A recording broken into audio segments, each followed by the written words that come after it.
Hi అండి. ఏంటా ఇవి అనుకుంటున్నారా? ఉల్లిపాయలు మొలకొచ్చినాయి. అవునండి, నేను ఉల్లిపాయలు 3 కేజీలు తీసుకొచ్చాను ఒకసారి. అవన్నీ మొలకలొచ్చాయి, సీజన్ కదా.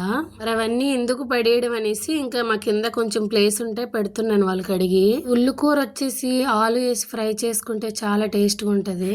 ఉల్లికూర అనేది చేపల చారులో వేసి వండుతారని ఎంతమందికి తెలుసు? ఈసారి నేను 50 రూపీస్ 3 కేజీస్ అంటే తీసుకొచ్చాను. అవన్నీ మొలకలు వచ్చాయి. ఇక్కడ ఈ గార్డెన్ లో చాలా రకాలు ఉన్నాయండి. పక్కన కనిపిస్తున్నాయిగా ఆకుల్లాగా, అవన్నీ మటర్ అన్నట్టు. ఆ పక్కన మేతి ఉన్నదే చిన్న గార్డెన్. అందులో మా బ్లాక్ వాళ్ళందరూ ఏదో ఒకటి వేస్తూనే ఉన్నారు. నేనైతే ఇక్కడ ఉల్లిపాయలు వేసిస్తున్నా. దాని వెనక తోటకూర వేసాను అన్నట్టు. దాని వీడియో కూడా పెడతాను. వ్యవసాయం చేయడం అనేది చాలా కష్టం. కానీ మనం అందరం వ్యవసాయ కుటుంబం నుంచే వచ్చిన వాళ్ళము. మనం చేయకపోయినా, మన నాన్నలు చేయకపోయినా, మన తాతలు ముత్తాతలు ఎవరో ఒకరు వ్యవసాయం చేసే వచ్చి ఉంటారు. దేశానికి ఇద్దరు హీరోలు, ఒకటి జవాన్, రెండోది కిసాన్ అనేసి అందరూ అంటారు. అది నిజమేనండి. ఒకడు సైనికుడు అయితే ఒకడు రైతు. ఆ ఇద్దరు లేకపోతే మన దేశం ఎప్పుడూ సురక్షితంగా ఉండదు. అది అందరికీ తెలిసిన బహిరంగ నిజం అది.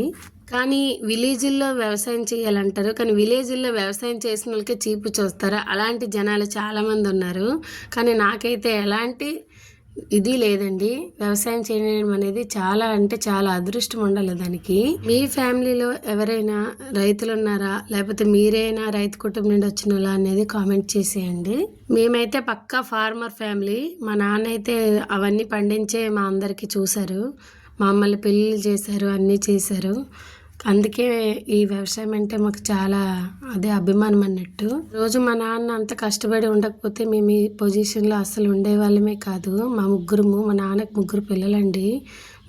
మా ముగ్గురికి అంత చక్క చూసుకున్నారు. ఈ వ్యవసాయాన్ని నమ్మి సిటీలకు వెళ్లకుండా అదే భూమి మీద ఆదాయం రాక కష్టపడే వాళ్ళు చాలా మంది ఉన్నారు. అదే పంటకి పెట్టుబడి పెట్టి నష్టపోయి పురుగుల మందు తాగేసిన వాళ్ళు కూడా చాలా మంది ఉన్నారు.